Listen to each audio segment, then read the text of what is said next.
வணக்கம். விஜயோட கேபினெட்டில் அரசாங்கத்தில் பல சினிமா சம்மந்தப்பட்ட ஆட்கள்லாம் வந்திருக்காங்கன்னாங்க. வெங்கட் நாராயணா ஜனநாயகன் தயாரிப்பாளர் டெல்லிக்கு ஏற்கனவே அனுப்பிச்சிட்டாரு. இப்போ கல்பாத்தி அகோரம் அவர் பொண்ணை ஏதோ அறநிலையத்துறைக்கு ஏதோ உறுப்பினராக வச்சுருக்காரு. ஏற்கனவே அவர் ஃப்ரெண்டு ஸ்ரீநாத் அவரோட படமும் நடித்தவர். அவர் ஏதோ மீன் வளத்துறை அமைச்சராகவும் இன்னும் இருக்காருன்னு நினைக்கிறேன். அவர் ஸ்ரீநாத்னு முக்கால்வாசி கன்னடா பிராமினாக இருப்பார். ஏன்னா ஸ்ரீநாத்ங்கிற பேர் பொதுவாக தமிழ்நாட்டில் இருக்கிறது இல்லை. எம்ஜிஆர் படத்தை பின்னாடிலாம் போடலையே தவிர அவரோட பேனரில் வேலு நாச்சியார், அம்பேத்கர் அவங்கெல்லாம் போட்டிருந்தார், பெரியார்னு.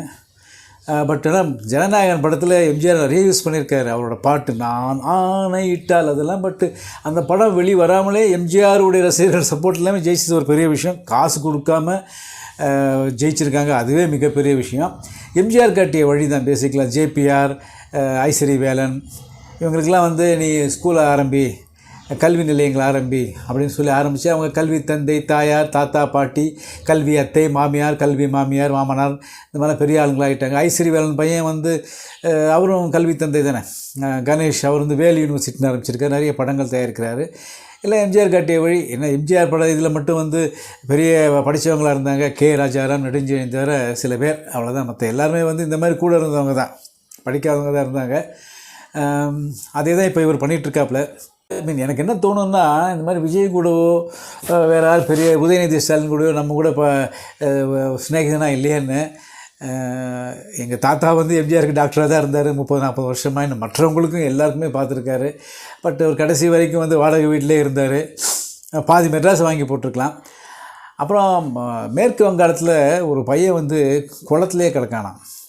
ஏன்னா உடம்புலாம் ஒரே எரியுதான் அவனுக்கு, வெளியில் இருந்தால். அதனால் அங்கேயே இருக்கானா. அதனால் மருத்துவ செலவு அவங்க தந்தையால் பண்ண முடியல. டாக்டர் சொல்கிறாங்களாம், இப்படியே இருந்தானா நல்ல பல வியாதிகள் வந்துடும், தோல் சம்மந்தமான வியாதி. ஏற்கனவே தோல்லாம் வெளிரி போச்சான். இந்த முஜிபுர் ஷேக்கன் பேர் அவனுக்கு.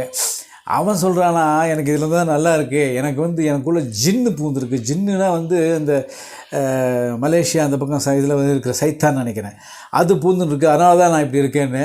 பட் என் ஃப்ரெண்டு பார்த்தேன், அவன் இந்த ஜின்னை போட்டான் வச்சுங்க, எப்போவுமே குளத்துலேயே இருப்பான். இவனாச்சும் தூங்குறதுக்கு வீட்டுக்கு வந்துடுறான் நினைக்கிறான்.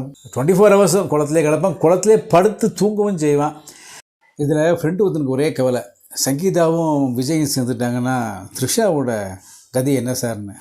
பார்த்தீங்களா, மக்களுக்கு எதெல்லாம் கவலையாக இருக்குன்னு பாருங்கள். அவங்க பொன்னியின் செல்வன் வரும்போதே ஐஸ்வர்யா ராய்க்கு முன்னாடி எடுபடுவாங்கன்னு நினச்சேன். அவங்கள விட அழகாக இருந்தாங்க. அவங்களுக்கு என்ன பிரச்சனை, ஜாலியாக இருப்பாங்க.